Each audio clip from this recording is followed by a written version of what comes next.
Bismillahirrahmanirrahim. Assalamualaikum warahmatullahi wabarakatuh. Shaimin, shaimat yang dirahmati Allah. Mari kita bersyukur kepada Allah Subhanahu wa taala. Kita telah disampaikan oleh Allah dan bertemu lagi pada bulan Ramadan 1445 Hijriah. Shaimin, shaimat yang dirahmati Allah. Puasa seperti yang sering disampaikan. Ya ayyuhallazina amanu kutiba alaikumussyam kama kutiba alal ladzina min qablikum la'allakum tattaqun. Amanu adalah orangnya mukmin. Islam orangnya muslim. Yang dituju oleh Allah Subhanahu wa taala bahwa kita diwajibkan untuk berpuasa. Tentu ada dua di sini. Satu, puasa raga yang kita sebut dengan menahan diri dari makan dan minum serta nafsu mulai dari terbit fajar sampai dengan tenggelam matahari. Yang kedua, puasa mukmin, puasa hati atau puasa jiwa. Itulah yang disinyalir di dalam Al-Quran, Al-Baqarah. Fi qulubihim maradun fazadahumullahu marada. Manusia yang disuruh berpuasa, jiwanya berpuasa, karena di dalam hati mereka itu ada penyakit. Penyakit yang mereka lakukan itu karena banyak berbohong. Bima kanu yakzibun. Penyakit itulah yang tambah. Maka hati mereka tetap sakit. Maka hati yang sakit itu akan diobati oleh puasa.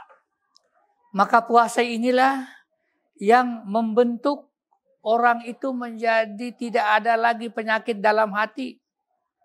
Maka itulah yang Allah sampaikan bahwa seluruh amal ibadah Nabi anak Adam itu, seluruh amal ibadah anak Adam itu adalah lahu baginya, illa saum kecuali puasa.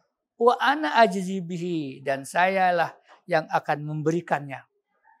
Artinya sebenarnya adalah puasa itu adalah untuk bagaimana kita melaksanakan sholat dengan secara khusyuk. Untuk sholat puasa itu, kalau untuk hati. Karena mukmin itu ada di hati. Hati orang yang berpuasa itu adalah yang ditujukan untuk Allah. Untuk sholat. Untuk sholat ini kita menjadi orang yang khusyuk. Karena Allah Subhanahu wa taala menyampaikan qad aflahal mu'minuna fi sholatihim khashi'un. Maka sungguh beruntunglah orang-orang yang sholat dalam keadaan khusyuk. Puasa membentuk sholat itu menjadi khusyuk. Karena di dalam hati mereka itu ada penyakit. Itulah yang disebutkan dalam surat Ar-Rahman. Fabi ayyi ala rabbikuma tukazziban. Nikmat apa lagi yang kamu dustai? Yang kamu dustai kepada Allah Subhanahu wa taala. Di sini sangat erat dengan sholat yang kita lakukan untuk kita menjadi orang yang khusyuk dalam sholat dan menjadi diri kita yang beruntung. Yang kedua tadi adalah raga yang berpuasa. Menahan diri dari mulai terbit fajar sampai dengan tenggelam matahari. Untuk itulah maka dalam raga inilah yang dituntut untuk berpuasa. Kemudian menjadi hati mereka itu lalu menjadi prihatin kepada orang lain. Kalau yang tadi memang jelas itu hablum minallah. Sekarang ini adalah hablum minan nas, hubungan mereka sesama manusia. Dari sinilah karena raga persoalannya, maka dituntut untuk mereka untuk berbagi sesama. Berbagi sesama, berbagi sesama. Maka di ujung daripada puasa ini Allah perintahkan kita untuk memberikan yang disebut dengan zakat fitrah. Sebagai bukti bahwa raga kita ini betul-betul berpuasa. Kita mampu untuk memberikan kepada orang lain. Itulah yang hablum minan nas. Dan yang tadi adalah hablum minallah.